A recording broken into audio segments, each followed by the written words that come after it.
They say the cruelest scams don't steal your money. They steal your hope. I handed over $120,000 to save a 7-year-old girl dying of cancer. I took out loans against my house. I maxed out credit cards. I pushed away my own daughter who tried to warn me. And when I finally discovered the truth, I realized something more terrifying than losing everything. The child I was fighting to save never existed. But here's what nobody tells you about these scams. I wasn't just a random victim. I was specifically hunted. Chosen.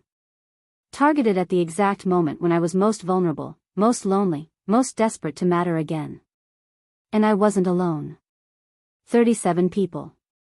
4 countries. $1.2 million. All of us fell for the same lie, crafted by professionals who understand human psychology better than most therapists. How does someone lose their entire life savings trying to help a stranger? What kind of operation can convince an educated woman to ignore every red flag? And why do these scammers always win? Before I answer that, you need to understand where this story really begins. Not with a sick child or a charitable organization, but with a Tuesday afternoon, an empty house, and the kind of loneliness that makes you believe anything that promises to fill the void. They say your biggest weakness is your biggest strength turned against you. I never understood that until the day I realized my compassion had been weaponized. My name is Martha, I'm 72 years old, and I lost everything trying to save a child who never existed. But the worst part? I would have done it all over again if I had known she was real. That's what makes this so cruel. The message came on a Tuesday afternoon. I remember because Tuesdays were always the hardest. That was the day Thomas and I used to have our coffee on the porch, watching the neighborhood kids ride their bikes. But Thomas had been gone for 8 months, and the porch felt like a memorial I couldn't bear to visit anymore. The house was too quiet. The kind of quiet that makes you hear your own heartbeat and wonder why it keeps going when everything else has stopped. I was scrolling through my phone, something I had started doing more since Thomas passed. My daughter Lisa had set me up on social media so I could see pictures of my grandchildren. She lived 3 states away with her family, and those pictures were sometimes the only thing that got me through the day. That's when I saw it. A post shared by someone in a community group I had joined for retired teachers. The headline read, 7-year-old Emily needs a miracle, stage 4 leukemia and time running out. The picture showed a little girl with no hair, lying in a hospital bed, holding a stuffed elephant. Her eyes were big and brown, and even through the screen, I could see the exhaustion in them. She reminded me so much of my youngest daughter, Rebecca, who we lost to pneumonia when she was just 9 years old. That was 43 years ago, but the grief never really leaves. It just learns to wait in the corners of your mind until something triggers it. The post explained that Emily's family had exhausted their insurance coverage. The experimental treatment that could save her life cost $30,000, and they were desperate. There was a link to a fundraising page and a phone number for an organization called Hope Haven Children's Fund. I read the story 3 times. Each time, my chest got tighter. Each time, I saw Rebecca's face instead of Emily's. I had been looking for a reason. A reason to get up in the morning. A reason to feel like I mattered again. Teaching had given me that for 35 years, but retirement had stripped away my identity. Thomas had been my partner, my purpose, and when he died, he took that with him. But here was this little girl, fighting for her life, and I had the power to help. I had my teacher's pension. I had Thomas's life insurance money sitting in the bank. I had resources, and she had nothing but time slipping away. I clicked the link and donated $200. It felt good. Really good. For the first time in months, I felt useful. The confirmation email thanked me and included a personal note from Hope Haven's director, a woman named Patricia Holbrook. She said my donation would go directly to Emily's treatment and that every dollar brought them closer to their goal. She included her personal email and said I could reach out anytime if I wanted updates on Emily's progress. That night, I slept better than I had in weeks. I dreamed about Rebecca, but for once, it wasn't a nightmare. She was healthy and laughing, running through a field of sunflowers. When I woke up, I felt something I hadn't felt since Thomas died. Hope. 3 days later, I got an email from Patricia. The subject line read, "Emily's update, emergency complications." My hands shook as I opened it. Patricia explained that Emily had developed an infection and needed to be transferred to a specialized hospital in Boston. The transfer alone would cost $8,000, and the family was devastated. They were $5,000 short, and without the transfer, Emily might not make it through the weekend. I didn't hesitate. I logged into my bank account and transferred $5,000. It was a significant chunk of my savings, but what's money compared to a child's life? I had lived my 72 years. I had loved and been loved. Emily deserved that chance too. Patricia responded within an hour, thanking me profusely. She said I was an angel, that Emily's mother cried when she heard about my donation, and that they would keep me updated every step of the way. The updates came regularly after that. Pictures of Emily in the new hospital. Messages from her mother, Susan, thanking me personally.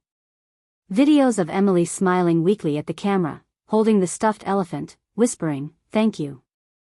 I printed those pictures and put them on my refrigerator. I showed them to my neighbor, Carol, who thought it was wonderful that I was helping.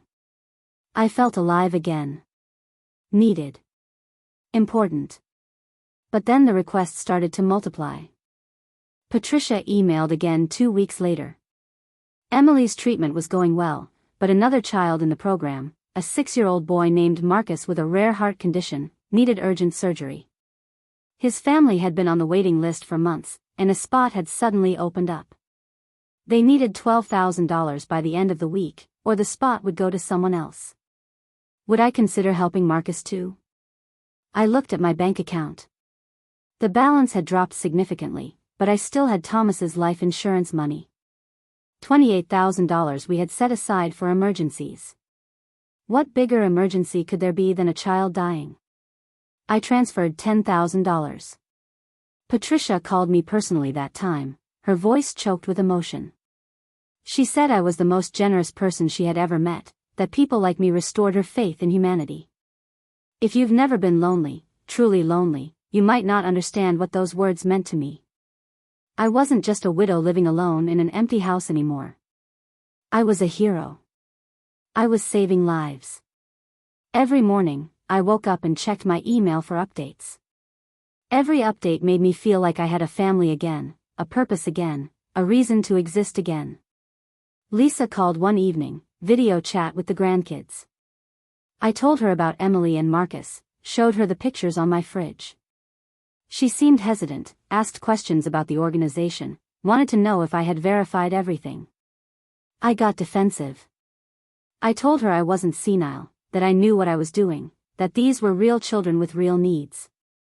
She backed off, but I could see the concern in her eyes. It made me angry. Why couldn't she just be proud of me?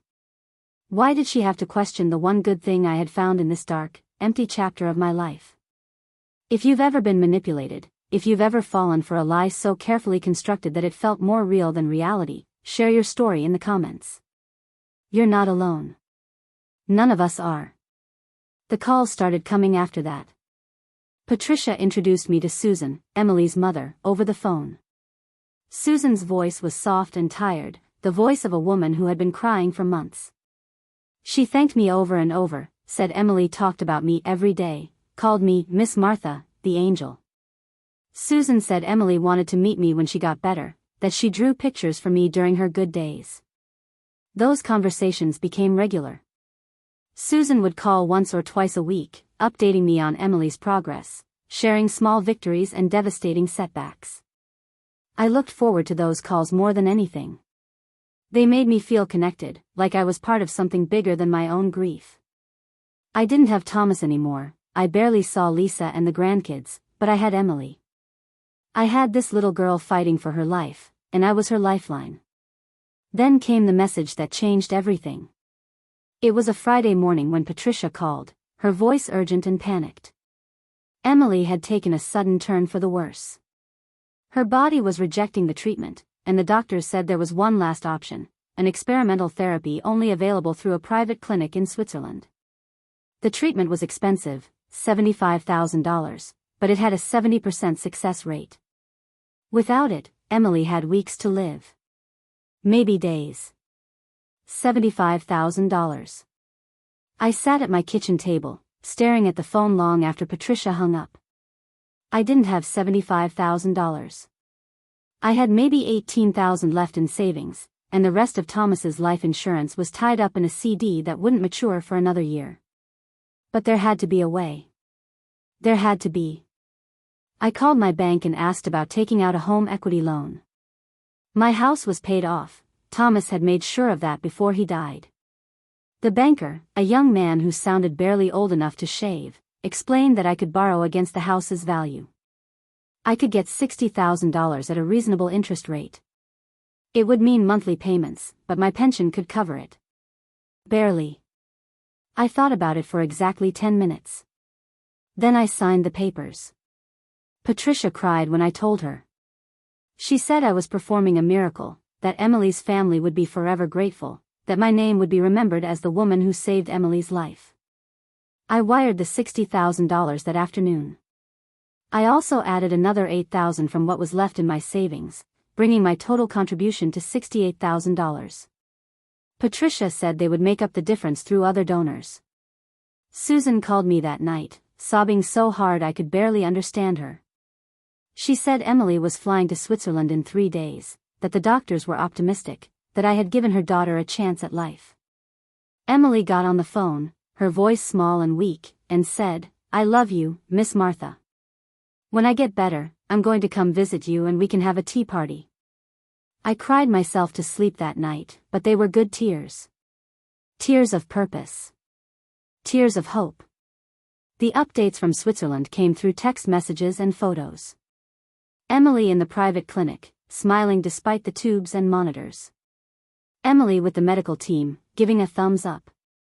The messages said she was responding well, that the doctors were amazed by her progress, that it was only a matter of time before she could come home.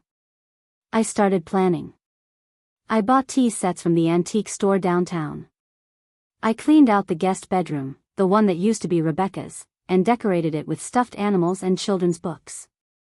I imagined Emily's visit, imagined holding her hand and seeing her healthy and alive and full of the future she deserved. But then Patricia called with news about another child. And then another. Marcus needed a second surgery. A little girl named Jasmine had been in a car accident and needed reconstructive surgery. A boy named David had cerebral palsy and needed a specialized wheelchair. Each story was heartbreaking. Each request was urgent. Each child needed help, and I was in too deep to stop. I took out credit cards. 3 of them, each with a $15,000 limit.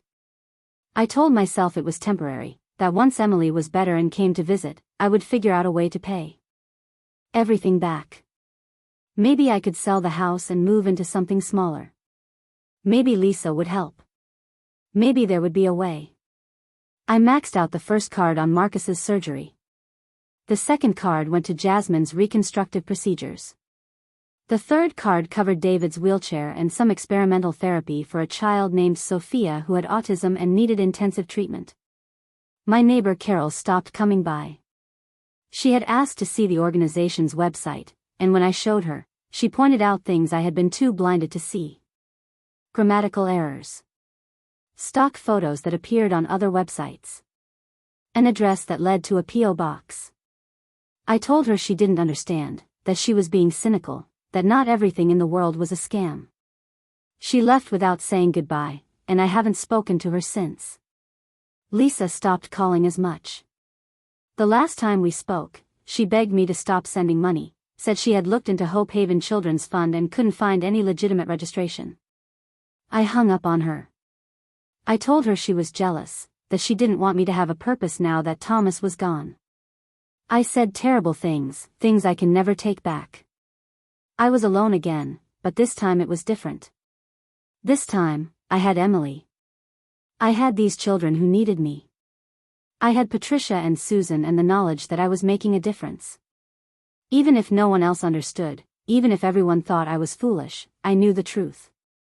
I was saving lives. The bank called on a Wednesday in October. It had been 6 months since I first donated to Emily's fund. 6 months of constant requests, urgent transfers, desperate pleas. The woman on the phone said there had been unusual activity on my account. Large transfers to international accounts. Multiple cash withdrawals. She asked if I was aware of these transactions, if someone might have access to my account without my permission. I assured her everything was fine. I was helping children. Sick children. Dying children. She paused, and I could hear the concern in her voice. She said she was required to file a report, that the pattern of transactions matched known fraud schemes targeting elderly individuals. She asked me to please reconsider any ongoing donations and to verify the legitimacy of the organization I was working with. I thanked her and hung up. But her words stayed with me. For the first time in 6 months, I felt a flutter of doubt. I pushed it away. I had videos of Emily. I had talked to Susan dozens of times. This was real. It had to be real.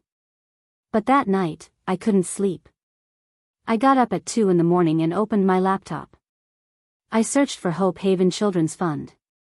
The website was still there, professional and polished, but when I clicked on the About Us page, the photos of the board members looked familiar. Too familiar. I reverse image searched one of them and found it on a stock photo website. $2.99 for commercial use. My hands started shaking. I searched for Emily Carter, 7-year-old leukemia patient. Nothing. I searched for Patricia Holbrook, Hope Haven director. Nothing. I searched for the private clinic in Switzerland. The address didn't exist. Subscribe to this channel if you want to hear more stories about how scammers operate and how to protect yourself and your loved ones. Hit that notification bell because knowledge is the only real protection we have. The room started spinning.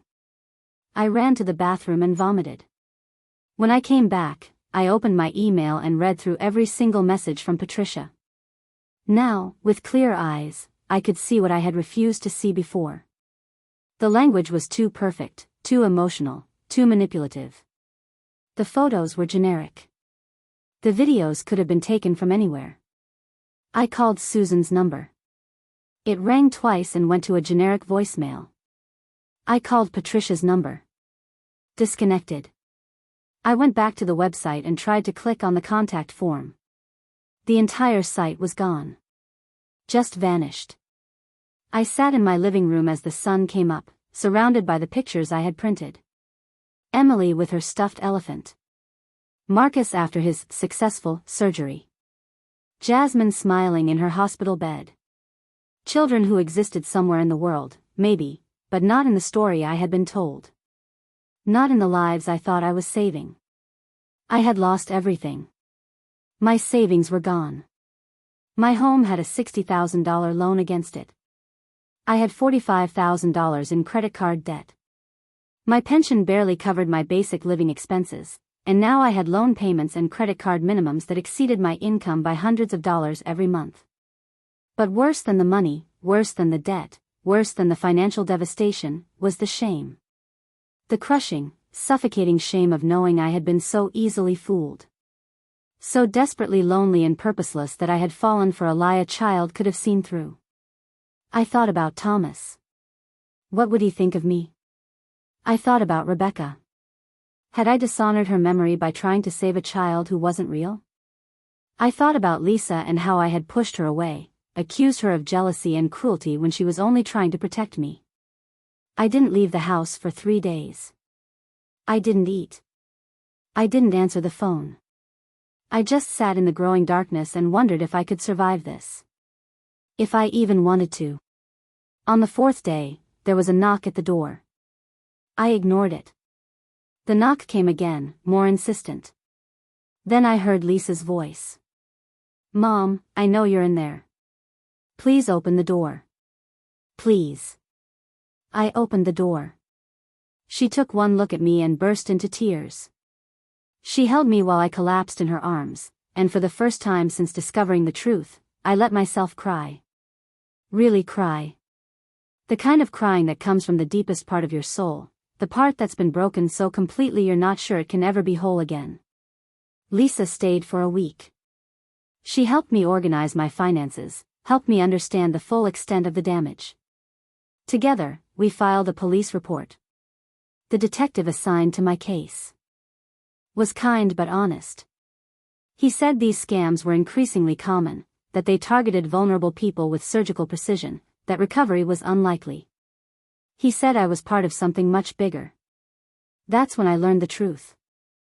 Hope Haven Children's Fund was part of an international fraud ring that had stolen over $1.2 million from victims across 4 countries. There were 37 of us. 37 people who had been so desperate to help, so desperate to matter, so desperate to ease their own pain by easing someone else's, that we had handed over our life savings to criminals who saw our compassion as nothing more than exploitable weakness. The detective showed me profiles of the other victims. Most were elderly. Most were alone. Most had recently experienced a significant loss. We were all the same. All vulnerable. All human. All guilty of nothing more than caring too much. The police eventually tracked the operation to a group in West Africa. 3 arrests were made, but the money was long gone, funneled through dozens of accounts and converted to untraceable cryptocurrency. The detective said I would likely never see a penny of it back. I thought that information would destroy me. Instead, it did something unexpected. It made me angry. Not at the scammers, though they deserved my anger. But at myself. For being so blind. For ignoring every warning sign. For pushing away the people who actually loved me in favor of strangers who were lying to me. I had a choice to make. I could let this destroy me completely, or I could find a way to survive it. For weeks, I didn't know which path I would take. The shame was overwhelming. I couldn't go to church because I couldn't face people. I couldn't go to the grocery store because I imagined everyone knew what a fool I had been. I was drowning in humiliation and debt and regret. But then something happened. Lisa convinced me to join a support group for fraud victims. I didn't want to go. The last thing I wanted was to sit in a room full of people and relive my stupidity. But she insisted, and I didn't have the energy to fight her. There were 8 of us at that first meeting. An elderly man who had sent $50,000 to a woman he met online who claimed to love him. A middle-aged woman who had invested her retirement in a fake cryptocurrency scheme. A young couple who had been scammed out of their home down payment by a rental fraud. Each story was different, but the feeling was the same. Shame. Humiliation. The crushing weight of having been made a fool. But as we shared our stories, something shifted. We weren't fools. We were targets. We had been hunted by professionals who understood human psychology better than most therapists. They knew exactly which buttons to push, exactly which emotions to exploit, exactly how to make the lie feel more real than the truth. The group leader, a woman named Dorothy who had lost her husband's death benefits to a fake cancer charity, said something that changed my perspective. She said, "Your kindness is not your weakness. Your kindness is what makes you human. The fact that you wanted to help a dying child doesn't make you stupid. It makes you good. They weaponized your goodness, but that doesn't mean your goodness was wrong." I cried during that meeting. But this time, the tears felt different. Less like shame and more like release. Over the following months, I started to rebuild. Not financially, that damage was done. But emotionally. Spiritually. I reached out to Lisa and apologized for everything I had said. She forgave me instantly, said she understood, said she loved me no matter what. She and her husband helped me create a budget that would allow me to slowly pay down the debt. It would take years, maybe the rest of my life, but it was manageable. I had to sell the house. That was the hardest part. Thomas and I had built that house, raised our children in it, filled it with 40 years of memories. But the loan payments were crushing me, and I couldn't keep it. I moved into a small apartment near Lisa's family. It's not the same, but it's enough. I also started volunteering with a local organization that educates seniors about financial fraud. I share my story, as painful as it is, because if it prevents even one person from making the same mistake, then maybe some good can come from this nightmare. I've learned things I never wanted to know. I've learned that scammers create entire fake identities, complete with social media profiles, fake websites, and fabricated documents. I've learned that they work in teams, with some members playing the victim, others playing the charitable organization, and others playing concerned family members or doctors. I've learned that they target people during their most vulnerable moments, grief, loneliness, retirement, illness, because that's when our defenses are down and our need for purpose is highest. I've also learned that I'm stronger than I thought.